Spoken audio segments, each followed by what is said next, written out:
안녕하세요. 오늘 저희가 함께 살펴볼 주제가요. 조부모님이 재산을 손주 교육비로 미리 주는 게 좋을지 아니면 노후 자금으로 좀 가지고 계시다가 나중에 상속하는 게 나을지. 아유, 진짜 현실적인 질문이죠. 네, 정말 많은 분들이 고민하실 법한 그런 내용인 것 같아요. 그렇죠. 그래서 이 질문에 대한 답을 좀 찾아보려고 저희가 분석한 자료가 있는데요. 그 유튜브 채널 정북 20131 여기에 올라온 영상이에요. 천공정법 13728강 조부모 재산의 바른 사용. 아, 네네. 이게 단순히 뭐 재산 상속 시점 이런 문제만 다루는 게 아니라 그 세대 간의 역할이라든지 또 자녀 양육 방식 그리고 부모님 본인의 삶에 대해서도 좀 독특한 관점을 제시하고 있더라고요. 흥미롭네요.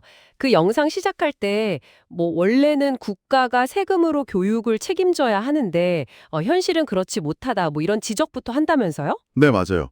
거기서부터 이야기를 풀어가는데요. 과연 이 관점에서는 부모와 자녀, 그리고 이 재산의 관계를 어떻게 보는지 한번 제대로 파헤쳐 보겠습니다. 네, 이 영상에서 이제 가장 강조하는 개념 중 하나가 3대 7의 법칙이라는 겁니다. 3대 7 법칙이요? 그게 뭔가요? 그러니까 과거 조선시대에는 자손을 위해서 부모가 한 70% 정도를 희생하는 게 미덕이었을지 모르지만 지금 시대는 아니라는 거죠. 달라졌다는 거예요. 아, 그러니까 지금 시대의 부모는 자녀 양육에는 한 30% 정도의 노력과 자원을 쓰고 나머지 70%는 부모님 자신의 인생을 가꾸고 성장하는 데 사용해야 한다. 이런 말씀이시군요. 네, 정확합니다. 와, 이거 진짜 기존 생각하고는 많이 다른데요. 혹시 자녀에게 너무 막 개입하거나 부모 세대의 경험을 주입하려고 하면 오히려 안 좋다. 이런 경고도 있나요? 바로 그겁니다. 그렇게 하면 오히려 자녀의 성장을 저해할 수 있다고 보는 거죠. 그리고 자녀의 나이에 따라서 부모 역할을 딱 구분해야 한다. 이렇게 주장해요. 나이에 따라서요? 어떻게 구분하는데요? 일단 21세까지. 이때는 부모가 적극적으로 뒷바라지를 해야 하는 시기라고 보고요. 네, 그 정도는 일반적인 생각하고 비슷하네요. 그렇죠. 근데 이제 20대, 그러니까 21세부터 29세까지는 좀 달라요. 일방적으로 막 지원하는 게 아니라 자녀하고 의논을 해라는 거예요. 의논을요? 네.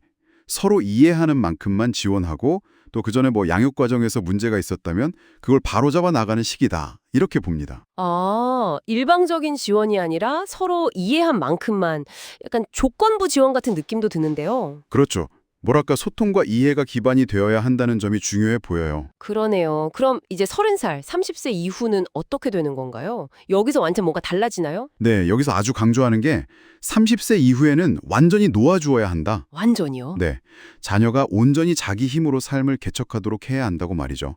이때 부모가 계속 경제적으로 지원하거나 간섭하는 건 그 영상 표현을 빌리자면 자녀뿐만 아니라 부모의 삶까지 망가뜨리는 거다. 발목 잡혀 끌려가는 거다. 이렇게 아주 강하게 비판을 하더라고요. 와, 30세 이후 완전 독립, 기준이 정말 명확하고 좀 단호하네요. 듣기에 따라서는 좀 차갑다고 느낄 수도 있을 것 같아요. 그럴 수 있죠. 그럼 그렇게 자녀를 완전히 독립시킨 부모는 그 이후에는 어떤 삶을 살아야 한다고 보나요?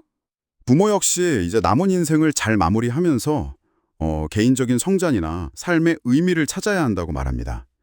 특히 그 베이비붐 세대 이후에 대한민국 사람들은 이런 자연의 법칙을 따라야 할 어떤 시대적 사명이 있다. 이렇게까지 보더라고요. 자연의 법칙이요? 시대적 사명, 그건 좀 더 구체적으로 어떤 의미일까요?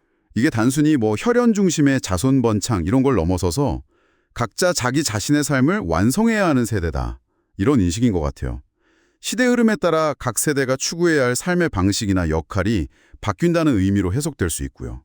심지어 자녀가 없더라도 사회 부모로서 역할을 다하면 된다. 이런 시각도 제시합니다.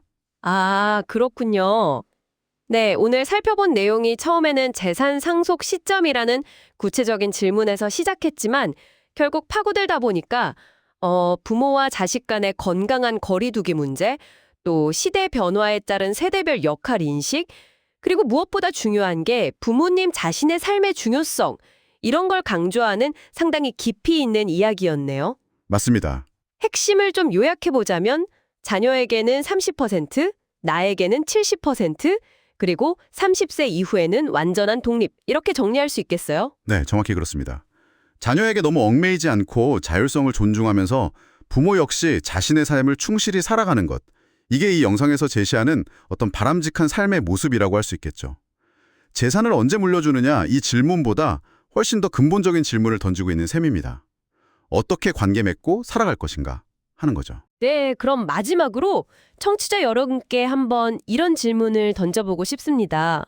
오늘 저희가 나눈 이 관점, 특히 그 30-70 법칙이라던가 30세 이후 완전한 독립 같은 개념들이 있잖아요. 이게 여러분이 평소 가지고 계시던 가족관계나 부모의 역할에 대한 생각과 비교했을 때 어떤 점에서 좀 공감이 가시는지 혹은 또 어떤 새로운 질문이나 반론 같은 게 떠오르시는지 한번 되짚어 보시는 건 어떨까 합니다.